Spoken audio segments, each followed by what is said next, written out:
And as you can see guys, it comes with 8 gigabytes of RAM and 128 gigabytes of storage, and this is supposed to be very thin. If I recall, it is supposed to be 7.48 mm in thickness, and the weight is also less. We'll check that. And of course, yeah, it comes with a super AMOLED screen and quad camera setup, and as you can see, pill shaped, not so dual front facing camera that we are getting.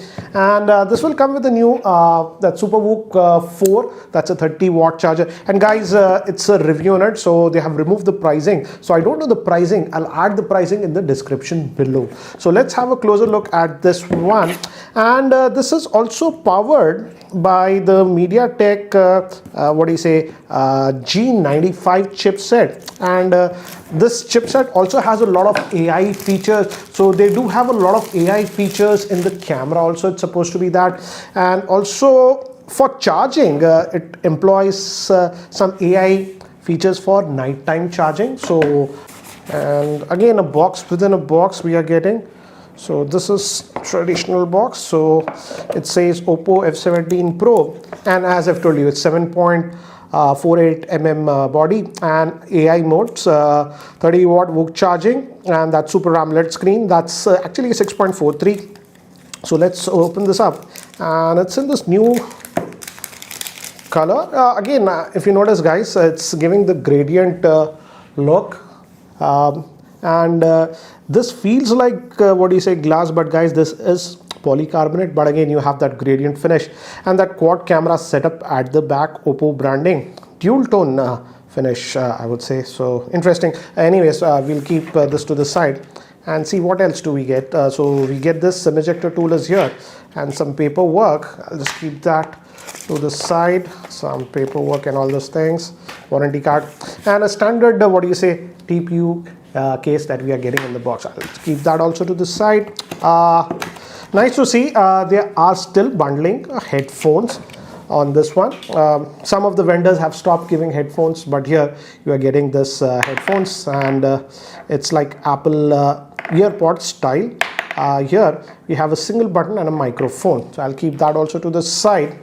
And this is the 30-watt VOOC 4 charging and the Type-C cable. So that's what we get in the box. Let me keep these things to the side. Let me give you a physical overview, then we'll boot it up and see. And again guys, it's actually pretty light, so I'm also curious.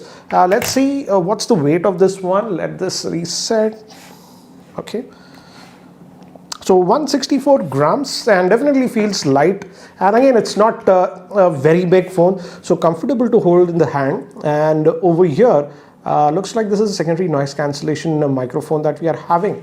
Here we just have the power on off button, nothing else. The speaker over here, Type-C port, main microphone, and 3.5 mm headphone jack, and volume rocker. And above that we have the SIM tray. So let's look at the SIM tray configuration. And nice to see we have a dedicated slot for a micro SD card. So that's nice. So you can expand the storage.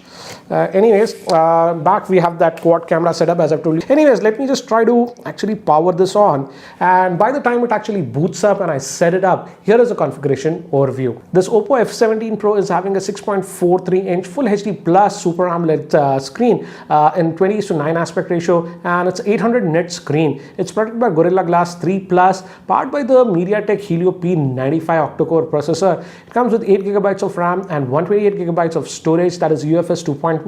Moving to the camera, it's a quad rear facing camera. Main camera is a 48 megapixel. Then we have an 8 megapixel, that's ultra wide, 2 megapixel, that is monochrome, and again 2 megapixel for depth. Moving to the front facing camera, this is also dual. The main camera is a 16 megapixel, and again we have a 2 megapixel for depth, and it has a 4000 milliamp hour battery with a 30-watt fast charging, and also has in-display fingerprint scanner. So guys, I've set up the phone and have also taken some sample shots that I'll show you, but let's have a look at the device itself. And again, as I've told you, this is actually pretty comfortable to hold, and just not that heavy. It just weighs 164 grams, and this is having a Super AMOLED screen. That's nothing special, but one thing that I have noticed is that I'm keeping it at very low brightness right now, but the thing is that if you keep it on auto brightness and if you go outdoors, the screen is easily visible because this can go very high in terms of brightness, that is 800 nits. Most of the smartphones top out at 500, 550. This goes 800, so that's actually a nice thing.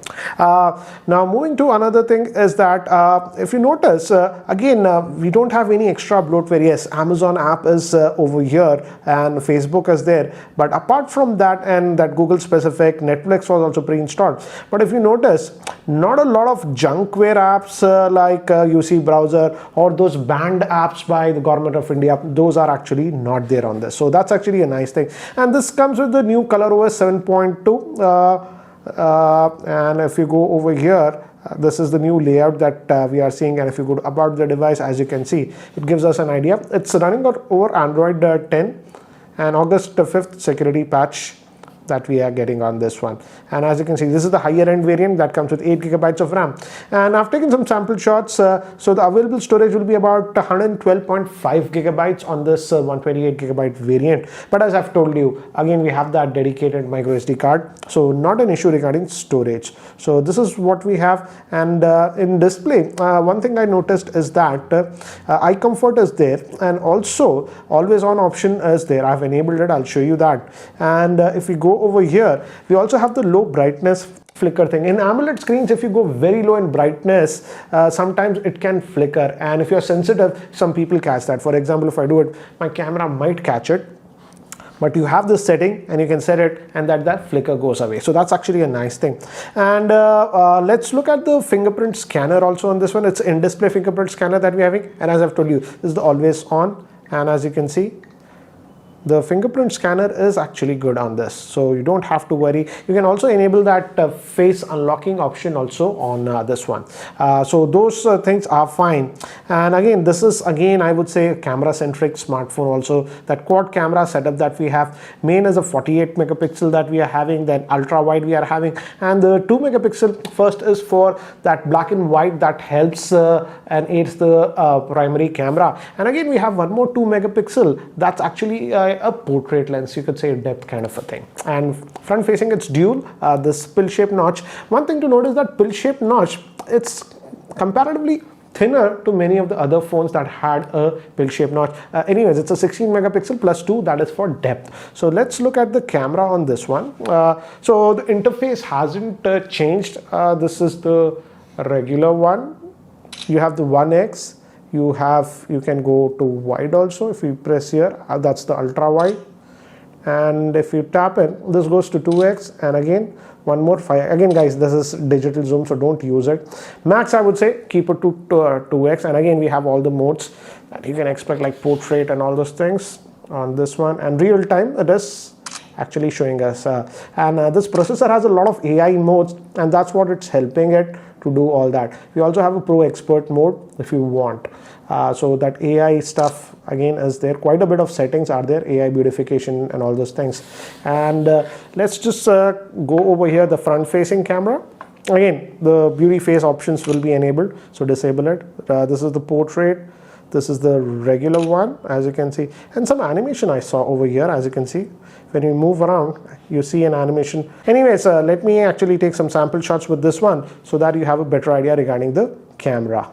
So these were taken with the rear facing camera, and as you can see, the pictures came out actually pretty good. This is the regular shot, and here I use the 2x zoom, and finally this is with the wide angle lens. Some more sample shots that I took with this one, and as you can see, you get that natural background blur. These were taken human subjects. Again, as you can see, they came out good, and this was with that wide angle lens. Again, regular shot, this was that wide angle shot, and here I enabled the portrait bokeh mode.